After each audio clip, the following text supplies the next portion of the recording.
I'm Adil Sajjad, I'm senior software engineer. Today's is our lecture number 8. Before starting the video, please subscribe my channel and press the bell icon. So, इससे पहले हम देख चुके हैं code pattern सीखना, उसके अलावा database की कनेक्टिविटी, हेलो वर्ल्ड की ऐप बना चुके हैं, लॉगिन साइन अप वाला बना चुके हैं। इसके अंदर बस एक कस्टम ड्रॉर ऐड करने वाला रह गया था लास्ट टाइम, बट हमने प्रॉपरली कोड करके चेक कर लिया था कि किस तरह से है जो है हम अपनी जो एप्लीकेशन क्रिएट करते हैं। हमने 3-4 एक्टिविटीज़ बनाई थी जिनमें लॉगिन, साइन अप, स्प्लैश और मेन एक्टिविटी थी। यानी कि हमने स्प्लैश चलाई, स्प्लैश को कुछ सेकंड के लिए रोका, लॉगिन पे गए, लॉगिन से साइन अप पे गए, साइन अप से मेन एक्टिविटी। यानी कि हमने प्रॉपर इंटेंट्स के ऊपर काम कर लिया, थ्रेड के ऊपर काम कर लिया। हमें आइडिया हो गया एक स्क्रीन से दूसरी स्क्रीन के ऊपर मूव कैसे कर सकते हैं। आज का जो मेरा टारगेट है वो ये है कि हम देखते हैं कि जैसे ही हम लॉगिन वगैरह का डाटा सेव करते हैं, यानी कि बंदा यूज़र ने पासवर्ड वन टाइम एंटर करता तो दोबारा उसको एंटर नहीं करना पड़ता। तो होता क्या है बेसिकली कि वो आपका यूज़र नेम पासवर्ड जो है अपनी इंटरनल डेटाबेस एक एसक्यूएल लाइट का जो हमने कनेक्टिविटी उसके साथ करके देखी थी, लेकिन उसके अंदर डाटा सेव कैसे करवाना है, अपने टेबल को कैसे क्रिएट करते हैं और किस तरह से लेके चलते हैं उसको, उसकी कॉलिंग कैसे होती है। तो मैंने ये कुछ पॉइंट्स 2-3 पॉइंट्स बना के रखे हैं। तो 3 आज हम पॉइंट्स डिस्कस करेंगे कि save login data into database. आप अपना यूज़र नेम पासवर्ड लिख के सेव करते हो, साइन अप का डाटा सेव कर लें। आपको मोस्टली जगहों पर जो है बेसिकली इसका फ़ायदा ये हो जाता है कि आप हर दफ़ा एक ऑथेंटिकेशन प्रोसेस अपनी स्प्लैश स्क्रीन में करवा के आगे रन कर जाते हो।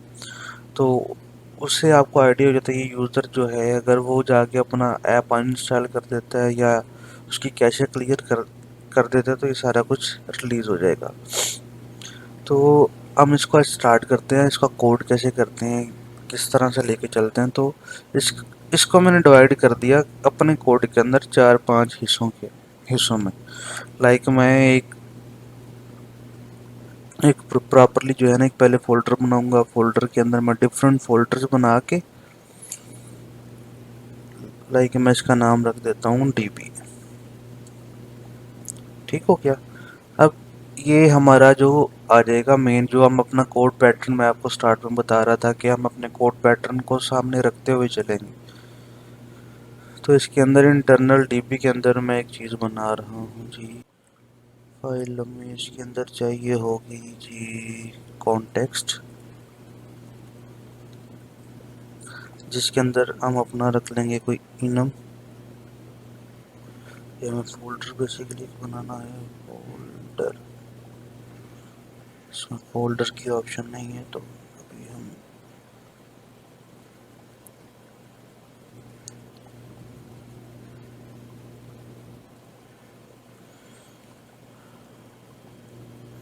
डीबी डॉट, इसका हम नाम रख लेंगे जी कॉन्टेक्स्ट।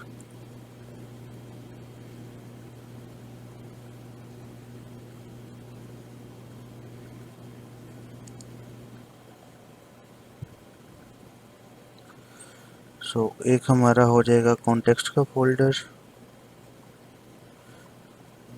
सॉरी, मैं इसको वापस अपनी जगह पर ले आता हूँ।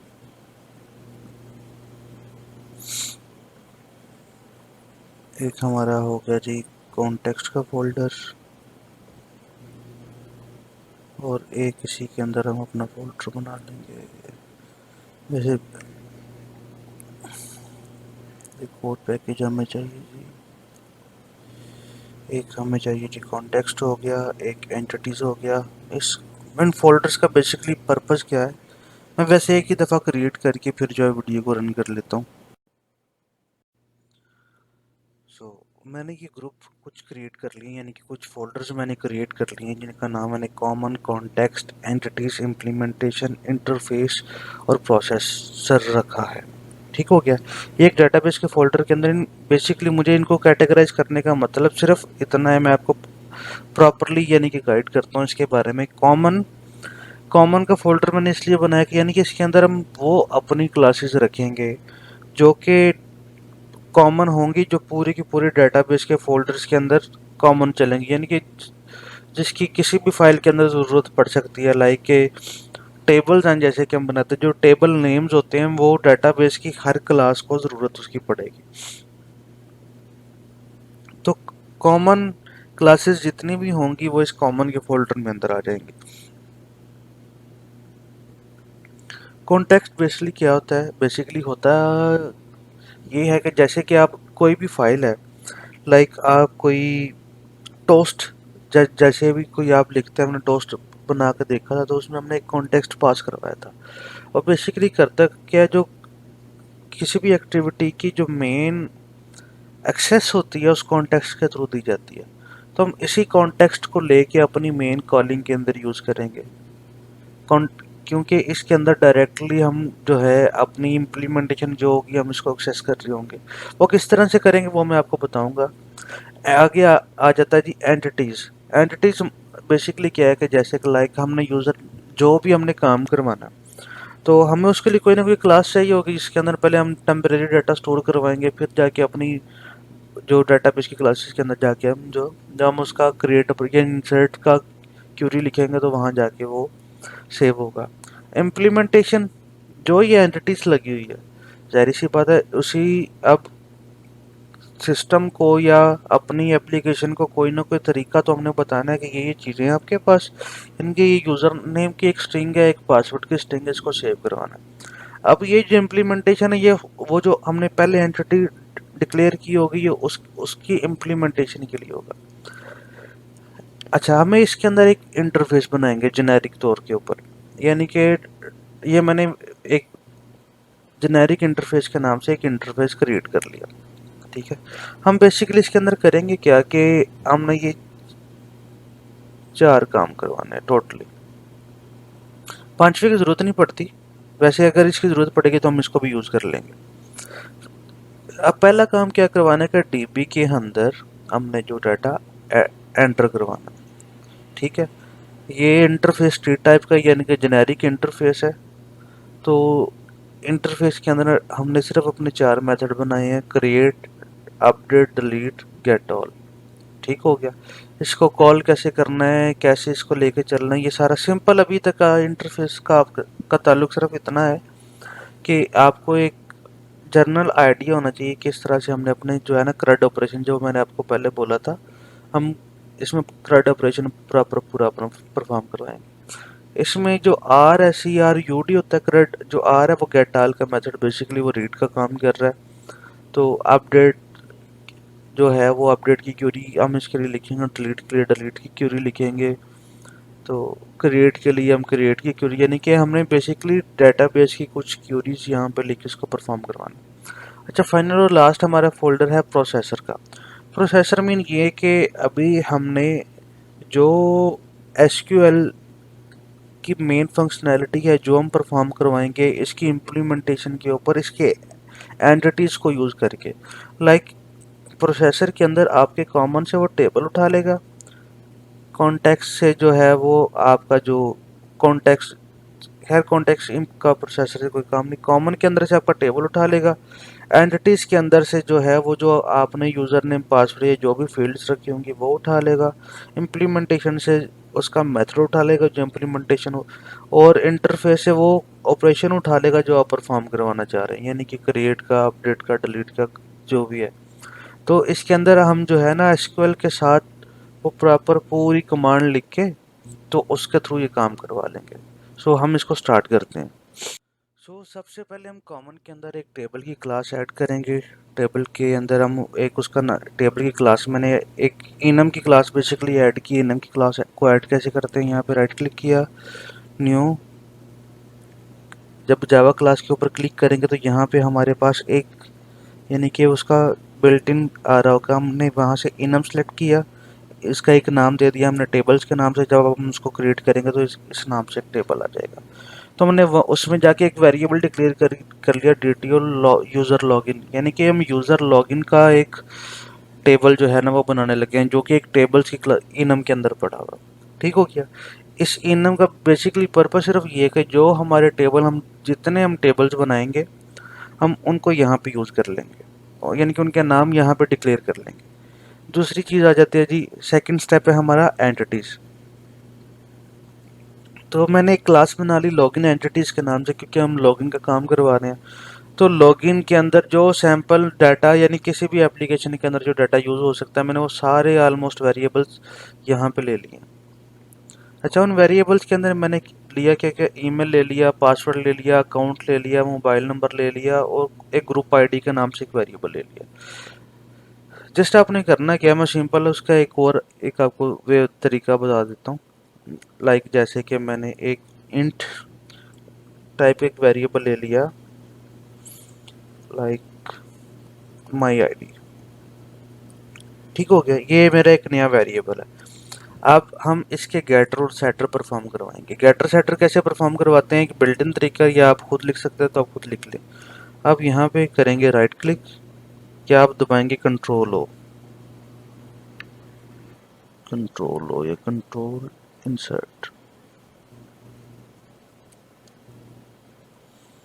यहाँ पे ओवे नहीं दे रहा, ओवरराइड मेथड नहीं तो आपको शो हो जाते हैं। Paste paste find user refactor override method, यहाँ ये जनरेट आ रहा है। आल्ट इंसर्ट की वो दे रहा है। अगर आप यहाँ पे जाके आल्ट इंसर्ट प्रेस करेंगे तो वो आपको बता देगा कि आप क्या चीज़ परफॉर्म करवाना चाह रहे हैं। आगे वो बता देगा कंस्ट्रक्टर चाहिए, गेटर सेटर चाहिए, क्या चीज़ आप। मैं कहता हूँ कि सबसे पहले मुझे जो है ना वो गेटर एक बना के दो। वो उसने ऑटोमेटिकली उठा लिया माई आईडी का। मैं माई आईडी पे ओके क्लिक करूँगा, उसने उसके जो है ना प्रॉपर उसका गेटर बना दिया। ठीक हो गया, ये उसका गेटर बन गया। तो इसी इसी तरह ये मैंने सारे गेटर सेटर बनाए हैं। तो सारे गेटर सेटर बना के कंस्ट्रक्टर आपने दो बनाने, एक ओवरलोड और एक बाय डिफ़ॉल्ट। बाय डिफ़ॉल्ट आपको खुद लिखना पड़ेगा। ये बाय डिफ़ॉल्ट है, जस्ट मैंने जो है हमारी क्लास का नेम और एम्प्टी सर्कल्स के साथ बाय डिफ़ॉल्ट कंस्ट्रक्टर। आप स्टार्ट यानी कि फंडामेंटल से सीखते हुए आ रहे होंगे कि डिफ़ॉल्ट कंस्ट्रक्टर कौन सा होता है और ओवरलोड कंस्ट्रक्टर कौन सा होता है। तो ये मैंने इसकी जनाब एंटिटीज़ को डिक्लेयर कर दिया। अब हमने क्या कराना है जी, इस एंटिटीज़ को इम्प्लीमेंट करना है। ठीक हो गया, या उससे पहले मैं आपको बता देता हूँ कि एक जेनेरिक इंटरफेस मैंने बनाया था। जेनेरिक जो मैंने जैसे थोड़ी देर पहले भी इसका जिक्र किया था, जेनेरिक इंटरफेस का जो ताल्लुक है उसके अंदर हम अपने CRUD ऑपरेशन की जो है इंटरफेस यानी कि उसकी डेक्लेरेशन यहाँ पे कर लेंगे। इसको इम्प्लीमेंट हम अपने प्रोसेसर में जाके करेंगे। तो इम्प्लीमेंटेशन पहले हम करते हैं अपनी एंटिटीज़ की। उसके लिए मैंने एक जो है वो क्लास बना ली है जिसका नाम है जो DTO यूज़र लॉगिन इम्प्लीमेंटेशन। यानी कि जो यूज़र लॉगिन हो रहा है DTO में, DTO को बेसिकली मैं नाम इसलिए यूज़ कर रहा हूँ क्योंकि हम रेपोजिटरी पैटर्न को फॉलो अप कर रहे हैं। तो वहाँ पे DTO का नेम या नेमिंग कन्वेंशंस के अंदर मोस्टली यूज़ किया जाता है। तो मैं DTO यूज़र इम्प्लीमेंटेशन यूज़ कर रहा हूँ। तो हम इसके अंदर बेसिकली करते क्या है कि अपना जो हमने पूरा CRUD ऑपरेशन था वो परफॉर्म करवाना। ओके,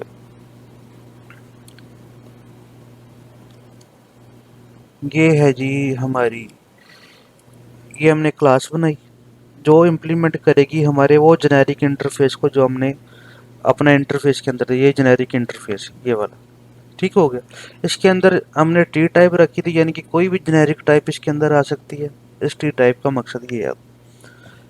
हमने इसको जो दे दी वो लॉगिन एंटिटीज़ दे दी। लॉगिन एंटिटीज़ कौन सी, जो हमने अपनी एंटिटीज़ ऊपर डिक्लेयर की हुई हैं। मैंने कहा उस एंटिटीज़ को इम्प्लीमेंट हम यहाँ पे करेंगे। ठीक हो गया, हमने एसक्यूएलाइट प्रोसेसर को इसके अंदर ऐड कर दिया। उसका प्रोसेसर को ऐड करने का बेसिकली मकसद क्या है वो मैं आपको थोड़ा सा बाद में गाइड करता हूँ। खैर, फिर हमने जनाब इसका जो है एक कंस्ट्रक्टर बनाया जिसके अंदर हमने कॉन्टेक्स्ट पास करवा के एसक्यूएल प्रोसेसर को कॉन्टेक्स्ट दे दिया। वो बेसिकली वो मैं आपको उसके स्टेप गाइड करता हूँ, पर ये आप नोट कीजिएगा, यानी कि ये याद रखिएगा हमने यहाँ पे इसके कंस्ट्रक्टर के अंदर ये चीज़ें रखवा दी हैं। ओके, जब हमने इस यानी कि जेनेरिक को इम्प्लीमेंट किया, लाइक मैं आपको एक और बताता हूँ कि लाइक मैं इसमें से सबको मैं कर रहा हूँ ख़त्म, तो यहाँ पे एक एरर देना शो कर देगा कि लाइक अब जैसे ही आप इसको इम्प्लीमेंट करके आके जेनेरिक इंटरफेस लिखेंगे तो ये इस तरह की रेड लाइन आ जाएगी। आप इस ये बल्ब टाइप के ऊपर क्लिक करेंगे तो ये इम्प्लीमेंट मेथड आपके सामने फर्स्ट ऑप्शन आ रहा होगा। आप इसके ऊपर क्लिक करेंगे, जो इसके अंदर आपने मेथड वहाँ पे इंटरफेस के अंदर डिक्लेयर किए थे वो सारे के सारे यहाँ पे आके शो हो जाएंगे। आप इसको ओके करेंगे तो ये सारे के सारे एम्प्टी मेथड यहाँ पे इम्प्लीमेंट आपको करके दे देगा। अब बेसिकली है क्या, हमने इस सबसे पहले आ जाता है जी हमारा क्रिएट का मेथड। अच्छा, कंटेंट वैल्यू की एक बिल्ट इन क्लास है यहाँ की, कि बेसिकली आपको जो है वो सपोर्ट देती है, यानी कि आप एसक्यूएल जो इसके अंदर हम इस्तेमाल कर रहे हैं उसके अंदर वैल्यू को पुट करने के लिए। ठीक हो गया। तो हमने सबसे पहले एक कंटेंट वैल्यू का एक ऑब्जेक्ट क्रिएट कर लिया, उस ऑब्जेक्ट के थ्रू हमने वैल्यूज पुट करवा ली। वो वैल्यू आई कहाँ से, जो हमने लॉगिन एंटिटीज के नाम से एंटिटीज अपनी बनाई थी। जो मैं आपको बता रहा था कि मैंने ये 4-5 किस्म के ईमेल पासवर्ड, ज़रूरी नहीं है कि आप इसमें से सारे के सारे यूज़ करें, आप अपनी मर्जी के 1 2 3 जितने आप इस्तेमाल करना चाहे वो सारे आप इस्तेमाल कर सकते हैं। ठीक हो गया। बट इसके अंदर मैंने डाटा जो है वो आईडी, ईमेल, पासवर्ड, अकाउंट और मोबाइल नंबर, ये 5 चीज़ें। आईडी जो बेसिकली हमने वहाँ पे रखी थी वो ऑटो इंक्रीमेंट होगा इसको, यानी कि टेबल, अभी हम मैं आपको क्यूरी भी बताऊंगा किस तरह से क्यूरी लिखते हैं। तो सेम फिर हम करेंगे क्या, वो उस प्रोसेसर को यूज़ करते हुए टेबल्स के अंदर इसकी एंट्री करवाते हैं। अब प्रोसेसर का बेस मैंने आपको पहले बताया था, जो प्रोसेसर होगा वो बेसिकली हमारा एसक्यूएल के अंदर डाटे को ऐड वगैरह करने के लिए यूज़ होगा। ठीक हो गया। अब ये उसी, यानी कि जो ये प्रोसेसर है उसकी क्लास को यूज़ करता हुआ ये क्रिएट वगैरह कॉल कर रहा है, अपडेट की क्यूरी कॉल कर रहा है, डिलीट की क्यूरी कॉल कर रहा है, तो गेट ऑल की क्यूरी कॉल कर रहा है। कि बेसिकली सेम जैसे हमने क्रिएट का किया तो हमने अपनी वैल्यूज़ को ऐसे ही इसके जाके उसमें वैल्यू को पुट करना है, जस्ट वहाँ पे जाके वो टेबल को जो है वो कॉलिंग कर देनी है। यानी क्रिएट का टेबल कैसे है, अपडेट का कैसे है, डिलीट का कैसे है, ये सारी चीज़ें भी हम देखेंगे। यार यहाँ तक आपको अंदाज़ा उम्मीद है कि हो चुका होगा। अगर इससे रेलिवेंट कोई क्यूरी होती है आप मुझसे कमेंट सेक्शन में या मेरे फेसबुक पेज पे मुझसे पूछ सकते हैं। अच्छा, एक चीज़ हमारी रह गई थी, कॉन्टेक्स्ट। कॉन्टेक्स्ट बेसिकली मैंने आपको ये बताया था कि कॉन्टेक्स्ट के अंदर हम जो हम डीटीओ की एंटिटीज़ बनाएंगे उसको हम प्रोजेक्ट के अंदर आगे यूज़ कर सकते हैं। लाइक आपने डायरेक्टली किसी चीज़ की इम्प्लीमेंटेशन कॉल करनी है तो आप इसकी इम्प्लीमेंटेशन को कॉल करके, यानी कि इसके कॉन्टेक्स्ट को यूज़ करते हुए अपनी एक्टिविटी के अंदर कॉल करवा सकते हैं। तो अभी हमारी फाइनल चीज़ आ गई है इसमें प्रोसेसर। प्रोसेसर के अंदर मैंने एक क्लास बनाई है एसक्यूएल लाइट प्रोसेसर की। रेलिवेंट नाम एसक्यूएल लाइट प्रोसेसर इसलिए रखा क्योंकि इसके अंदर जो हम डिपेंडेंसी यूज़ करते हैं वो भी बेसिकली एसक्यूएल लाइट की ही हम यूज़ कर रहे हैं। प्रोसेसर मतलब कोई भी सिस्टम है, कोई भी मशीन है जो उसको मेन स्ट्रीम में जो डाटा प्रोवाइड करती है, जो डॉक्ट्राइन प्रॉपरली उसमें चलती है, वो एक प्रोसेसर के थ्रू ही चल रही होती है। इसलिए मैंने इसका जो नाम रखा हुआ एसक्यूएल लाइट प्रोसेसर रखा हुआ। अच्छा, एसक्यूएल लाइट प्रोसेसर के अंदर हम करते क्या है, बेसिकली हम लिखते हैं अपनी क्यूरीज। Like okay. अच्छा, मैं सबसे पहले इसको थोड़ा सा आपको गाइड करता हूँ। अच्छा, जो भी चीज़ आप किसी जार फाइल से या किसी डिपेंडेंसी से आपने इनहेरिट करनी होती है, यानी कि इनहेरिटेंस परफॉर्म करवानी होती है, तो आप उससे उसको एक्सटेंड करवा देते हैं। ठीक हो गया। एक चीज़ ये, कोई चीज़ आपने किसी बिल्ट इन क्लास से लेनी है, यानी कि उसके प्रॉपरली सारी चीज़ें उठानी है, उसके मेथड, उसके प्राइवेट मेंबर, सारा कुछ, तो हम उससे एक्सटेंड करवा देंगे। लाइक एक दूसरी चीज़ होती है हमारी एब्स्ट्रैक्ट क्लासेस या हमारे इंटरफेस। इंटरफेस या एब्स्ट्रैक्ट क्लासेस का बेसिकली पर्पस ये होता है कि आप उसको जस्ट एक साइड पे डिक्लेयर, यानी कि एक क्लास में डिक्लेयर करते हो, या आप स्टैक क्लास में डिक्लेयर करोगे या इंटरफेस में डिक्लेयर करोगे, उसमें जस्ट उसकी डिक्लेरेशन होती है, लेकिन आप उसकी इम्प्लीमेंटेशन किसी दूसरी जगह पे जाके करते हो। लाइक जैसे हमने एक जेनेरिक इंटरफेस बनाया था ये वाला, हमने यहाँ पे जस्ट इसकी डिक्लेरेशन की थी, इसकी इम्प्लीमेंटेशन हमने जाके डीटीओ यूज़र के अंदर कर लिया। ठीक हो गया। डीटीओ यूज़र लॉगिन इम्प्लीमेंटेशन के अंदर जाकर हमने उस जेनेरिक इंटरफेस की इम्प्लीमेंटेशन कर लिया। ठीक हो गया।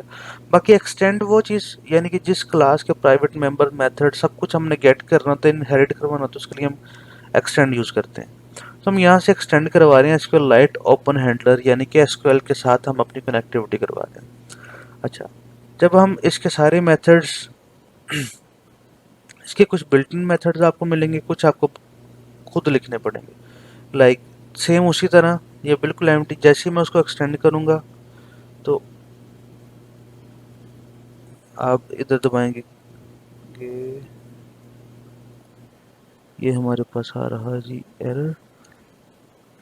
ये आपके पास आया। आप इम्प्लीमेंट मेथड के ऊपर क्लिक करेंगे तो ये दो ऑन क्रिएट और ऑन अपग्रेड के ये दो मेथड आपको बिल्ट इन प्रोवाइड करेगा। यानी कि आपने ऑन क्रिएट का मेथड ये आपको बिल्ट इन दे रहा है और ऑन अपग्रेड का मेथड बिल्ट इन दे रहा है। यानी जब तक इसकी रिटर्न वैल्यू आपको मिल नहीं जाती, और एक इसका कंस्ट्रक्टर आपको यानी कि आपको लेना पड़ेगा बाय डिफ़ॉल्ट तीनों में से। यानी कि तीन चीज़ें आपको बिल्ट इन ये दे रहे हैं। कंस्ट्रक्टर में आपने बेसिकली करना कि अपना कॉन्टेक्स्ट पास करवाते हैं, जो बेसिकली हमने वो यूज़र इम्प्लीमेंटेशन के अंदर जो हम बना रहे थे उसके कंस्ट्रक्टर के अंदर जो है वो एसक्यूएलाइट प्रोसेसर जो वो कॉन्टेक्स्ट हमसे मांग रहा था, वहाँ हमने उसको कॉन्टेक्स्ट प्रोवाइड किया था। तो ये हमें बिल्ट इन प्रोवाइड करेगा। तो सो ये एसक्यूएलाइट का जो बाय डिफ़ॉल्ट कंस्ट्रक्टर है उसके अंदर हमने उसका कॉन्टेक्स्ट पास करवा दिया। कॉन्टेक्स्ट का जो नेम हमने उसको दे दिया लॉगिन, कि हम लॉगिन यूज़ कर रहे हैं। तो ऑन क्रिएट का मेथड जिसका बिल्ट इन था, जो हम क्रिएट की क्वेरी कॉल कर रहे हैं उसके अंदर हमने क्या किया, डीबी जो हमारे एसक्यूएलाइट डाटाबेस का उसने हमें एक इंस्टेंस का नाम प्रोवाइड किया, उसको यूज़ करते हुए SQL dB dot execute SQL. इसका मतलब है कि इस क्वेरी को एग्जीक्यूट करो। कौन सी? Create table if not exist. ये हमने स्टार्ट में जब मैं आपको बता रहा था कि टेबल को कैसे क्रिएट करते हैं, तो हम इसको अपने पुराने एक लेक्चर में कवर अप कर चुके हैं। तो create table if not exist कौन सा? हमारा एक यूज़र लॉगिन का टेबल बना लो, क्योंकि हम लॉगिन का काम कर रहे हैं। तो उसके अंदर पैरामीटर जो मैं यहाँ पे यूज़ कर रहा हूँ, एक आईडी ऑटो इंक्रीमेंट के लिए, यानी कि स्टेप बाय स्टेप। अगर मल्टीपल यूज़र टाइप की एप्लीकेशन हम अपनी बनाना चाह रहे हैं तो उसके लिए भी काम आ जाएगा। यानी कि अगर कोई बंदा बार बार जो है वो कैसे क्लियर करके बार बार ऐड कर रहा है तो उसकी वो लेटेस्ट वर्जन वाली चले। दूसरा, ईमेल, पासवर्ड और मोबाइल नंबर, ये चार चीज़ें मैंने यहाँ पे ले ली है। अपग्रेड हम बिल्कुल एम्प्टी छोड़ देंगे, क्योंकि अपग्रेड के अंदर हमारा बेसिकली काम कोई ऐसा नहीं है। तो वो है कि आप मल्टीपल टेबल्स जो हैं वो एक ही डीबी के साथ अगर आपने कनेक्ट की हुई तो उसके लिए ये ऑन अपग्रेड वगैरह की क्यूरी जो है ना वो यहाँ पे यूज़ होगी। दूसरा, हम एक मेथड हमने बनाया क्रिएटिंग का, जिसको हम बेसिकली क्या करेंगे, एक टेबल देंगे और एक उसकी वैल्यूज़ देंगे। यानी कि क्रिएट का टेबल को हम डायरेक्टली यानी कि डीबी से पूरे का पूरा टेबल प्रोवाइड कर दिया करेंगे, उसकी सारी वैल्यूज़ प्रोवाइड कर दिया करेंगे। किस तरह से? जैसे हमने इम्प्लीमेंटेशन के अंदर क्या किया, हमने उसको जनाब टेबल्स दे दिया और वैल्यूज़ दे दिया।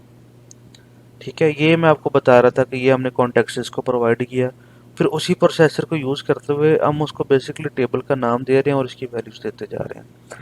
तो वो करेगा क्या कि वो हर दफ़ा आके उस टेबल के नाम के साथ उसकी डाटे को ऐड करता जाएगा। अब उसमें देख, उसमें क्रिएट भी आ जाता है, डिलीट भी आ जाता है, अपडेट भी है। बेसिकली नाम बेसिकली एक ही है, लाइक जो हमने अपने कॉमन में जो अपना नाम डिक्लेयर किया हुआ था सिर्फ वही चल रहा है। अगर मल्टीपल टेबल्स हों तो फिर भी तो आपको जेनेरिक काम करना पड़ेगा, इसलिए मैं आपको स्टार्ट से जेनेरिक काम की तरफ लेके जा रहा हूँ। ये जस्ट एक टेबल क्रिएट करने की क्यूरी है कि अगर वो एग्जिस्ट नहीं करता तो इस नाम का एक टेबल क्रिएट कर दो। ठीक है, और इस क्रिएट का बेसिकली पर्पस क्या है कि हम इस प्रोसेसर को दो चीज़ें प्रोवाइड करेंगे, एक टेबल का नेम देंगे और एक हम उसको उसकी वैल्यू से देंगे, तो उसको ये क्रिएट कर देगा। अपडेट के लिए हम बेसिकली उसको टेबल का नाम देंगे, वैल्यूज़ देंगे और आईडी देंगे, क्योंकि हमने अपडेट किसी प्रॉपर एक वैल्यूज़ को जाके, यानी कि कोई टेबल क्रिएट हो रहा है उसकी प्रॉपरली वैल्यू को जाके हमने अपडेट करना होता है। तो ये इसके बिल्ट इन मेथड हैं, क्रिएट का, अपडेट का, डिलीट का। तो मैं इसमें कोई भी मेथड अपने से बना के यूज़ नहीं कर रहा।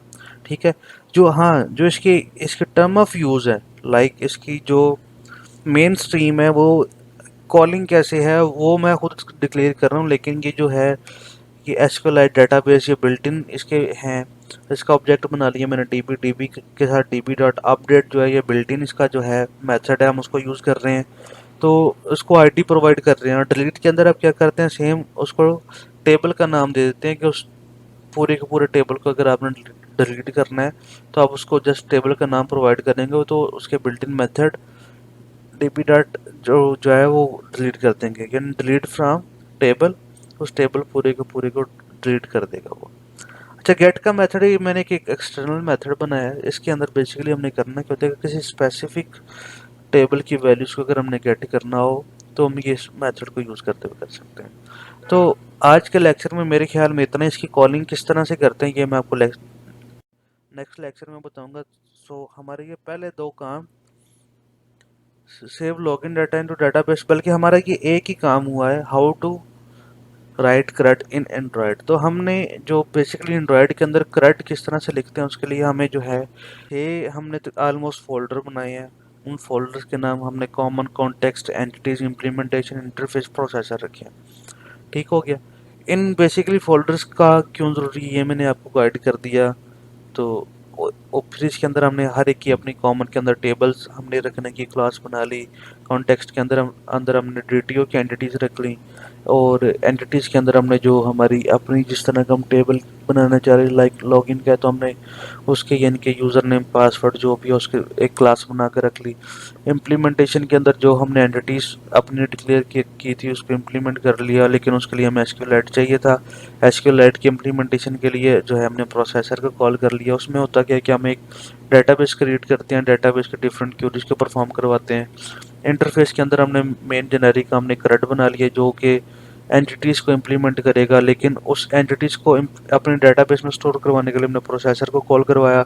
लाइक यहाँ पे मल्टी कॉलिंग हमने सीख ली, SQL के साथ कनेक्टिविटी हमने सीख ली कि अभी परफॉर्म कैसे होगा, किस तरह से होगा। इसका डायरेक्टली किसी व्यू के साथ कोई ताल्लुक नहीं है, नहीं तो मैं आपको चला कर दिखा देता। लाइक जब हम इसको जब हम अपनी एक्टिविटी के अंदर कॉल करेंगे तब हम प्रॉपरली देख लेंगे कि ये डाटा था जो हमने यूज़र नेम पासवर्ड सेव करवाया था।